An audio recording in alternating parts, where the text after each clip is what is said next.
Love is all we need. Hello, j'espère que vous allez bien. J'ai eu envie de partager ce soir une pépite que je retrouve régulièrement dans la vente en tant qu'entrepreneur. Entrepreneur, dirigeant, même les solopreneurs finalement, c'est tout autant valable. Parfois, quand la vente n'est pas aisée ou que la personne n'est pas à l'aise vis-à-vis de la vente, j'aime bien aller poser cette question. À quel point tu crois fondamentalement en ton produit ou en ton service? Est-ce que tu y crois à fond la caisse? Est-ce que tu serais ta propre cliente? Ou est-ce qu'il y a une partie, une zone, un élément de ton produit ou de ton service sur lequel tu n'es pas complètement aligné ou sur lequel tu n'as pas clarifié ô combien il est important pour ton client? Ça, c'est mon point de vue vis-à-vis de la vente. Pour moi, la vente, c'est un échange au niveau du cœur. C'est vraiment une volonté, bien sûr, on est d'accord. On parle d'entreprise, on parle de développement des affaires, on parle de rentabilité. Mais de mon point de vue, vendre, c'est avant tout servir et contribuer. C'est pas faire une vente comme on peut avoir parfois la représentation. Et d'ailleurs, il y a tout plein de messages ou croyances limitantes sur vendre, c'est entuber, c'est arnaquer les gens. Ça, pour moi, c'est vraiment pas de la vente. Vendre, c'est rendre service. Et quand j'arrive pas à vendre ou que je suis pas à l'aise de parler de ma vente, quels sont les éléments? Et là, ça demande vraiment d'aller voir en profondeur, en toute sincérité, intégrité vis-à-vis de soi. Quelle est la partie de ma proposition de valeur avec laquelle je ne suis pas complètement alignée? Est-ce que je doute, si je suis vraiment sincère avec moi, sur une partie de mon service ou de mon produit? Est-ce que dans la manière de le présenter, je me rends compte que je ne suis pas alignée, que c'est pas comme ça que j'ai besoin de le présenter? Et du coup, ce que j'aime bien proposer dans ces cas-là, c'est pourquoi, selon toi, ce produit ou ce service est un non négociable et hyper utile pour tes clients. Qu'est-ce qui se passe si tes clients ne consomment pas ou n'investissent pas dans ce produit ou ce service? Ça, c'est un élément qui, pour moi, me semble tellement important pour être aligné et ne pas se sentir dans une relation de push, de rentre-dedans, mais d'être vraiment dans ce lien du cœur où je partage, je suis vraiment sincère et je crois sincèrement en ce que je fais. Je crois sincèrement en mon produit ou en mon service par rapport au projet de la personne et par rapport justement à cet alignement avec la personne. Je ne sais pas si c'est clair.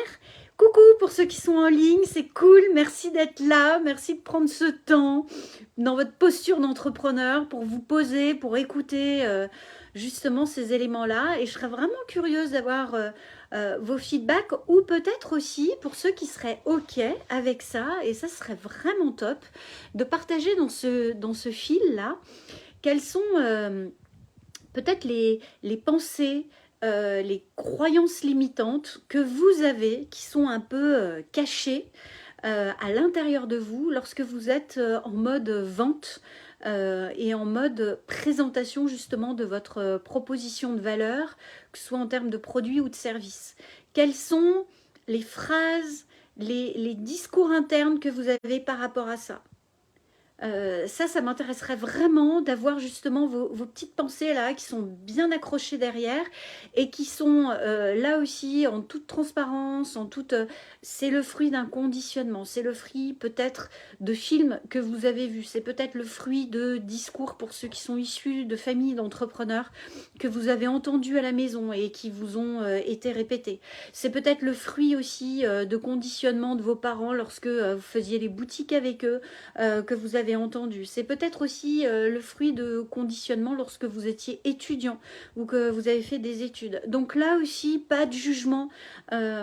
C'est au plus vous prenez conscience de ces petites pensées, de ces micro-implants qui sont rentrés justement dans votre cerveau, dans cette relation à la vente, au plus vous allez pouvoir les retirer avec délicatesse et beaucoup d'amour. Donc aucun jugement sur ces pensées. Sincèrement, on en a tous. On a tous été conditionnés.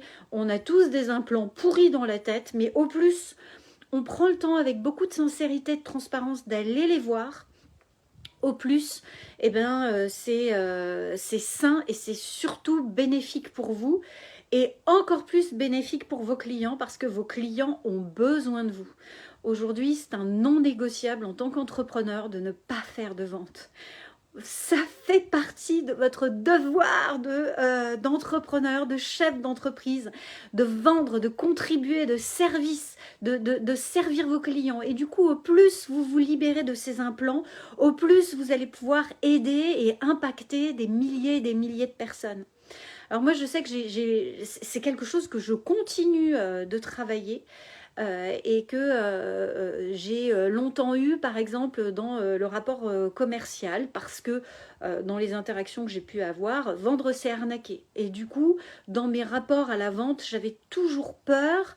Et comme j'en avais peur, bah, je sécrétais finalement ce sentiment et ces émotions-là, me dire, mince, est-ce que je ne suis pas en train d'arnaquer la personne? Est-ce que ça a vraiment de la valeur? Est-ce que ça va vraiment contribuer?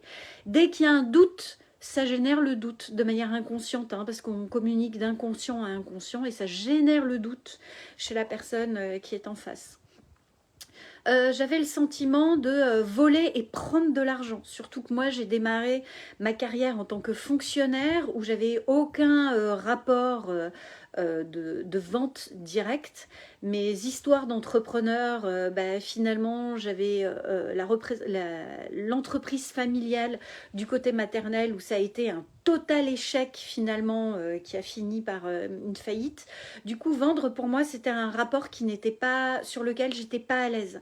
Et au démarrage, je me souviens, je n'arrivais pas à vendre mes produits. J'avais l'impression, et mes services, j'avais l'impression que bah, je devais pas en fait le faire, que c'était normal de le faire presque gratuitement puisque ben, j'avais justement ce rapport sur le fait que automatiquement comme l'argent tombait en tant que fonctionnaire, que je sois investie ou pas, c'était la même chose et du coup bah, moi j'ai toujours été hyper investie dans ce que je faisais et du coup c'était pas évident pour moi de matérialiser. J'avais l'impression que c'était prendre quelque chose à quelqu'un.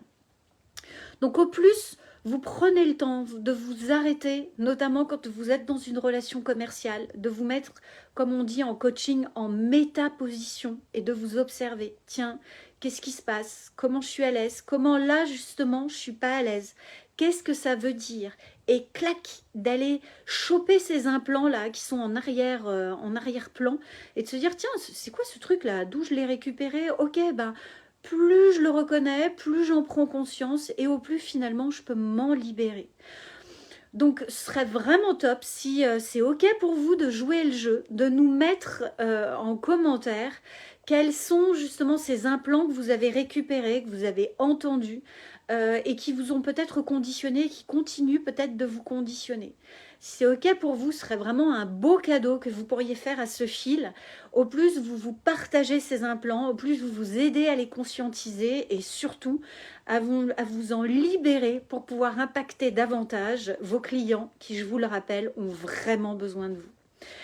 Moi, je vous remercie encore du fond du cœur de prendre ce temps, de vous arrêter, de laisser descendre ces paroles.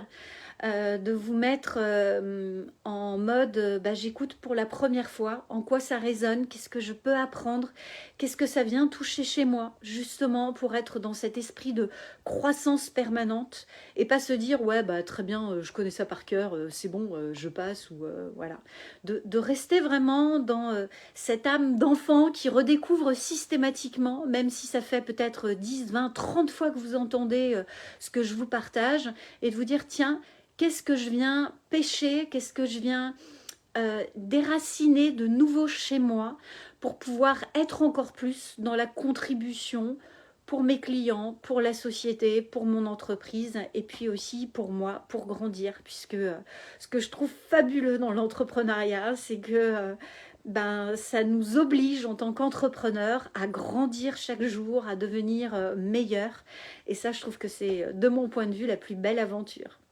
Je vous souhaite une magnifique soirée et alors je me réjouis vraiment, sincèrement, de lire vos croyances limitantes, vos pensées qui vous ont peut-être limité pendant un certain temps et de partager ces cadeaux-là, voilà, sur ce fil, sur cette communauté pour nous permettre d'être encore plus au service de nos clients et de notre merveilleux monde qui a tellement besoin des entrepreneurs. Grand merci à vous et à très vite. Ciao.